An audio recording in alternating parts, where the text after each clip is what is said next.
नमस्ते। कभी सोचा है कि दोस्ती और धोखे के बीच की जो लाइन होती है वो कितनी पतली हो सकती है।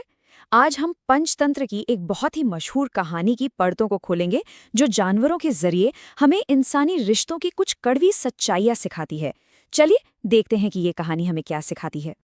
तो कहानी में जाने से पहले एक सवाल है जो सोचने पर मजबूर कर देता है कि हम जो किसी पर भरोसा करते हैं उस विश्वास की असली कीमत आखिर होती क्या है। और यकीन मानिए ये सवाल इस पूरी कहानी का कह सकते हैं सार है और इसका जवाब शायद हमें चौंका दे। तो होता यूं है कि एक घना जंगल है और वहां रहते हैं कुछ बड़े ही दिलचस्प किरदार, जिनका एक अनोखा सा गठबंधन है। कहानी का जो मेन कैरेक्टर है वो है एक ऊंट।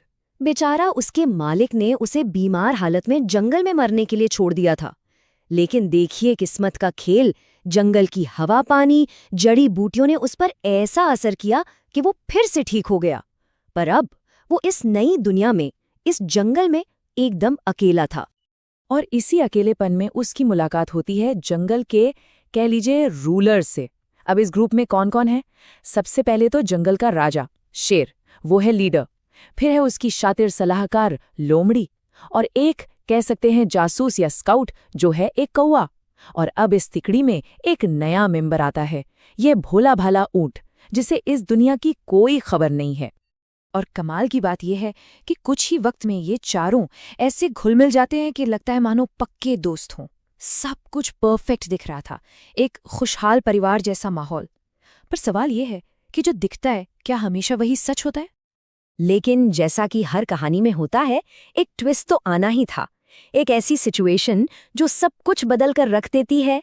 और यहीं से शुरू होती है इन किरदारों की वफादारी की असली परीक्षा। तो मुश्किल की शुरुआत तब होती है जब शेर, जो कि उस ग्रुप का मेन हंटर था, जो सबके लिए खाने का इंतजाम करता था, वो एक बहुत बड़े हाथी से लड़ते हुए बुरी तरह जख्मी हो जाता है। मतलब अब वो अपनी गुफा से हिल भी नहीं सकता, एकदम लाचार। अब देखिए, जब कमाने वाला ही बिस्तर पर पड़ जाए तो घर कैसे चलेगा? ठीक वही हाल इस ग्रुप का हुआ। शेर के अलावा कोई और था ही नहीं जो शिकार कर सके। नतीजा, धीरे धीरे पूरा का पूरा ग्रुप भूखा मरने लगा। तो अब ये मसला सिर्फ शेर की भूख का नहीं था, बल्कि पूरे ग्रुप के जिंदा रहने का सवाल बन गया था।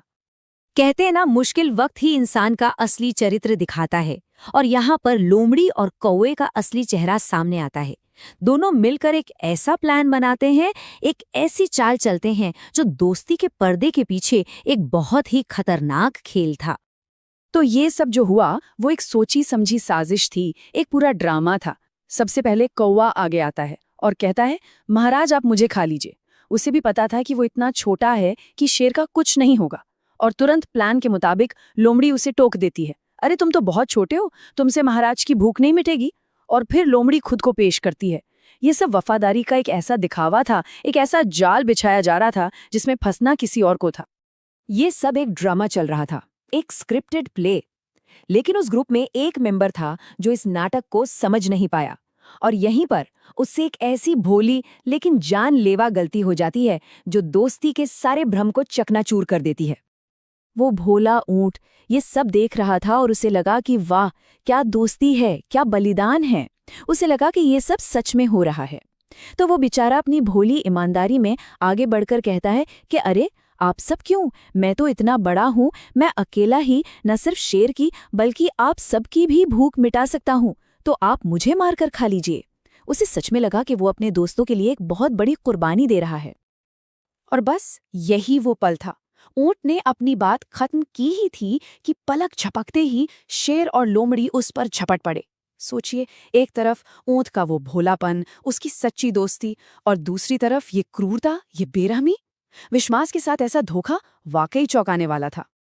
हाँ, कहानी का अंत बहुत ही क्रूर है, लेकिन शायद इसका मकसद ही हमें एक कड़वा लेकिन जरूरी सबक सिखाना है। तो चलिए जरा गौर करते हैं कि आखिर इस कहानी से हमें क्या सीख मिलती है। ये टेबल इस कहानी की सच्चाई को बहुत अच्छे से सामने रखती है।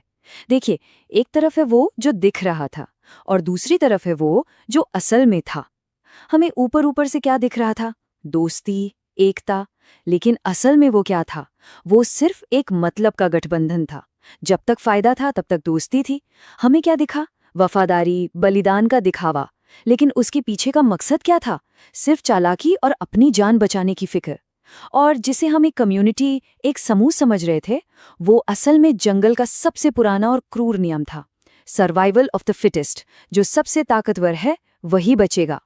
तो इस कहानी के जो 3 बड़े सबक हैं वो क्या हैं? पहला कि जो शातिर लोग होते हैं ना, वो दोस्ती का कितना भी अच्छा मुखौटा पहन ले, अंदर से वो अपने मतलब के लिए ही काम करते हैं। दूसरा सबक ये है कि किसी पर भी आंखें बंद करके भरोसा कर लेना बहुत बड़ी मुश्किल में डाल सकता है, जैसा उस ऊंट के साथ हुआ। और तीसरी और सबसे अहम बात कि एक बुरे इंसान का जो मूल स्वभाव होता है ना, वो कभी नहीं बदलता। वो भले कुछ समय के लिए अच्छा बनने का नाटक कर ले, लेकिन जैसे ही मौका मिलेगा वो अपना असली रंग दिखाई देगा। तो आखिर में ये कहानी हमें एक बहुत ही जरूरी सवाल के साथ छोड़ जाती है। एक ऐसा सवाल जो हम सबको अपने जीवन में सोचना चाहिए कि हम अपने आसपास के रिश्तों में, अपने ग्रुप्स में ये कैसे पहचानें कि कौन सा रिश्ता सिर्फ मतलब का है और कौन सा रिश्ता सच्चे भरोसे पर टिका है। इस सवाल पर गौर जरूर कीजिएगा।